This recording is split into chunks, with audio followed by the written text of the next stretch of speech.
বাবার জায়গা ভাগাভাগি নিয়ে সৎ ভাইয়ের হাতে আক্রান্ত এক সিভিক ভলেন্টিয়ার। বাবার জায়গা ভাগাভাগি নিয়ে সৎ ভাইয়ের হাতে আক্রান্ত হলো এক সিভিক ভলেন্টিয়ার। ধারালো অস্ত্র দিয়ে কুপিয়ে খুনের চেষ্টার অভিযোগ উঠল এক সিভিক ভলেন্টিয়ারকে। আশঙ্কাজনক অবস্থায় চিকিৎসাধীন রয়েছেন ওই civic volunteer. Malda medical college হাসপাতালে সিসিইউ বিভাগে চিকিৎসাধীন তিনি। চাঞ্চল্যকর ঘটনাটি ঘটেছে মালদা জেলার ইংরেজবাজার থানার অন্তর্গত রামকেল বেকি এলাকায়। আক্রান্ত সিভিক ভলেন্টিয়ার রিতেন মণ্ডল, বয়স আনুমানিক 32 বছর। পরিবারে রয়েছে স্ত্রী পিউলি মণ্ডল, এক ছেলে ও এক মেয়ে। রিতেন ইংরেজবাজার থানার অন্তর্গত বাধাপুকুর এলাকায় সিভিক ভলেন্টিয়ারে কর্মরত ছিলেন বলে জানা যায়। অভিযুক্তরা হলো সৎ ভাই সুকুমার মণ্ডল, গৌতম মণ্ডল ও বিমান মণ্ডল। পরিবার ও পুলিশ সূত্রে জানা গেছে, রিতেন মণ্ডলের বাবা নিরঞ্জন মণ্ডল গত 2 বছর আগে মারা যায়। মারা যাওয়ার বেশ কিছুদিন আগেই 6 কাঠা জমি রিতেন মণ্ডলের নামে লিখে দেয় তার বাবা। সেই জমির ভাগ নিয়ে গন্ডগোল মাঝে মধ্যেই লেগে থাকতো রিতেন মণ্ডলের সৎ ভাইদের সাথে।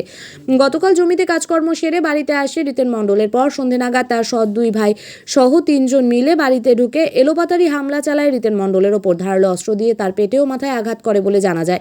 রিতেন মণ্ডল চিৎকার করলে প্রতিবেশীরা ছুটে আসে, ঘটনাস্থল থেকে পালিয়ে যায় অভিযুক্তরা। খবর পেয়ে ঘটনাস্থলে পৌঁছায় ইংরেজবাজার থানার পুলিশ। রক্তাক্ত অবস্থায় সিভিক ভলেন্টিয়ার রিতেন মণ্ডলকে তড়িঘড়ি মালদা মেডিকেল কলেজ হাসপাতালে ভর্তি করা হয়। অবস্থার অবনতি হওয়ায় রাতেই মালদা মেডিকেল কলেজ হাসপাতালে সিসিইউ বিভাগে ভর্তি করা হয় রিতেন মণ্ডলকে বলে জানা যায়। অভিযুক্তদের বিরুদ্ধে রিতেন মণ্ডলের পরিবারের পক্ষ থেকে থানায় লিখিত অভিযোগ দায়ের করা হয়। পুরো ঘটনা তদন্ত শুরু করেছে পুলিশ। ওই তো ও মেশিন নিয়ে জল নিয়ে আসছিল বাড়ির সামনে মেশিন নিয়ে দাঁড়িয়েছিল। তারপরে আমার ভাসুরের ছেলে আসলো, ওকে অনেকবার কল করা গেছে। ও জমিতে জল দিয়েছিল, তখন অনেকবার কল করলো। তো বলছি কল কেন করছিস বারবার আমাকে? তো বলছে যে টাকা পাবে সে আমাকে ফোন করবে। তারপরে এইভাবে বলতে বলতে বুকাবুকি নড়ে গেল আমার ভাসুরের ছেলে। ওটা হয়ে গেল, মারপিট হয়ে গেল। দিয়ে আমার ভাসুরের ছেলে বাড়ি ঢুকে গেল। বাড়ি ঢুকে এসে আবার ও বাইকে কোথায় যেতে ছিল, বাইক নিয়ে আমার হাজব্যান্ড। তারপরে ও এসে হাতুড় নিয়ে এসে দিল মাথাতে বাড়ি। আর ওর বাবা 3টা হাঁসুয়া নিয়েছিল, এইভাবে নিয়েছিল হাঁসুয়াটাকে। আমি হাঁসুয়া নিতে গেলাম, আমাকে হাঁসুয়া দিল না। তারপরে ওকে টেনে নিয়ে ওর বাড়ি নিয়ে চলে গেল। আংনাতে গিয়ে ওকে ফেলে দিল। ফেলে 3টা হাঁসুর কোপ মেরেই যাচ্ছে। কোথায় মেরেছে কোপটা? এই পেটে মেরেছে, এখানে হাতুড় দিয়ে মেরেছে, এখানে মেরেছে, পা ভেঙে দিয়েছে। কতটা জায়গা নিয়ে গন্ডগোল? 6 কাঠা। জায়গাটা কার ছিল? কাঠার জায়গাটা ছিল আমার শ্বশুরের। হ্যাঁ, আমার শ্বশুর মারা যাওয়ার আগে ওকে দিয়ে গেছে 6 কাঠা মাটি। আর যারা মেরেছে ওরা কি হয়? সৎ?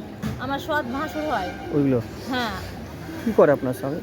সিভিকে ডিউটি করে, চাকরি করে সিভিকে। এখন কোথায় ভর্তি আছে? এখন সদরে নার্সিংহোম সদরে আছে। কি চাইছেন? আমি ওদের শাস্তি চাইছি, যেন শাস্তি হোক। কতজন ছিল ওরা? ওরা 3 জন ছিল। কি নাম? বিমান ছিল, সুকুমার ছিল, গৌতম ছিল।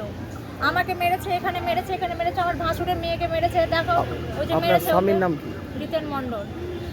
বাড়ি কোথায় আপনাদের? বেকি, রামগিরি বেকি। আপনার নাম? পিউলি মণ্ডল। বলবো জায়গাটা নিয়ে গন্ডগোল, জায়গাটা নিয়ে যে মীমাংসা হয়ে গেছে।